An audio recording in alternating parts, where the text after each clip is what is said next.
अस्सलाम वालेकुम viewers, I am Hina Mahjabeen. I hope you all will be fine.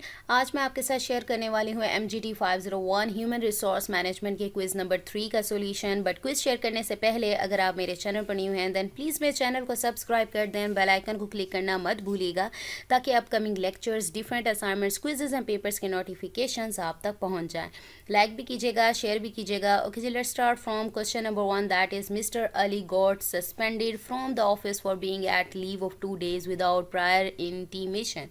He behaved in this way for the very first time and received no warning in advance. As per the progressive discipline procedure, it is unfair.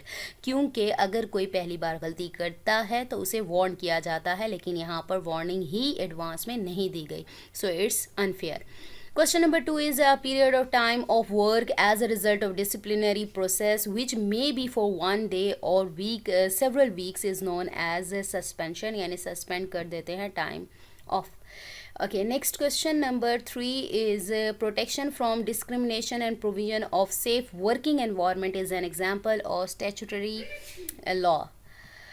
Next question number 4 is conflict is bad and should be avoided. Fall under which one of the following views? Traditional view, कि हम conflict को traditionally हम अच्छा नहीं समझते. Next question number 5 is which of the following power is created by the leaders job title such as rector, police officer, superintendent और regional manager. ये होती है लेजिटिमेट पावर. ठीक है, ये आपकी पोजीशन की वजह से मिलती है आपको. Next question number 6 is which of the following is not relevant to the hot stove rule. भाई ये तो रूल कहता है, यानी इमीडिएट भी होता है, फ़ौरन एक्शन लिया जाता है, इम्पर्सनल भी होता है और कंसिस्टेंट भी रहता है. जो नहीं होता इट प्रोवाइड्स नो वार्निंग, जबकि ये बहुत ज़्यादा वार्निंग यानी काफ़ी वार्निंग प्रोवाइड करता है. So it provides no warning यानी ये रॉन्ग है. नेक्स्ट आ जाओ, question number 7 is rivalry between individuals over an outcome that both seeks is called competition. Competition में ये चीज़ होती है. नेक्स्ट आ जाओ, question number 8 when the followers believe that the leader has knowledge, experience और skills that are relevant to the job और task they have to complete then it is called. यानी स्किल्स और जॉब्स की बात होगी वो एक्सपर्ट पावर होती है, क्योंकि एक्सपर्टीज़ की बात हो रही होती है.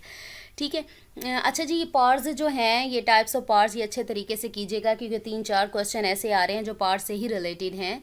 Question number 9 is what sort of power. वही बात हो गई. An experience staff member can hold even though he or she is not a supervisor boss. इसका आंसर भी वही होगा हमारे पास, एक्सपर्ट पावर. ठीक है, ये हमारे पास आ गया expert power. So question number 10 is according to which of the following view conflict should be encountered and managed, encouraged and managed. Interactionist, ठीक है, व्यू आ गया. अब यहाँ पर देखो, एक तो ये ट्रेडिशनल व्यू, इंटरेक्शनिस्टिक जो इंटरेक्शनिस्ट व्यू है, और ये जो ट्रेडिशनल व्यू, और एक और I think human relation view है. ये तीनों व्यूज़ अच्छे तरीके से कीजिएगा और पार्ट्स की टाइप्स जो हैं वो अच्छे तरीके से कीजिएगा. यानी ये वाली चीज़, ये जो व्यूज़ हैं, 2-3 क्वेश्चन ये देखें, ये सेम यहाँ पर भी आ गए, 3 वो क्वेश्चन आ गए, 3 पार्ट्स वाले क्वेश्चन आ गए. ठीक है ना, इस तरह से आपको ये टॉपिक्स का पता चल जाता है कौन से इंपॉर्टेंट है. So we have completed our MCQs of MGT 501 human resource management. जैसा कि मैं आपको बार बार बताती हूँ कि अगर आपके पास ज़्यादा कलेक्शन है क्विज़ेज़ की, या और भी क्विज़ेज़ आप लोग देख लें, ज़्यादा 4-5 सेट्स देख लो तो आपका क्विज़ अच्छा हो जाता है और एग्ज़ाम की प्रिपरेशन भी हो जाती है. सो मुझे अपनी दुआ में याद रखिएगा, अपना ख्याल रखिएगा. Take care. अल्लाह हाफिज़.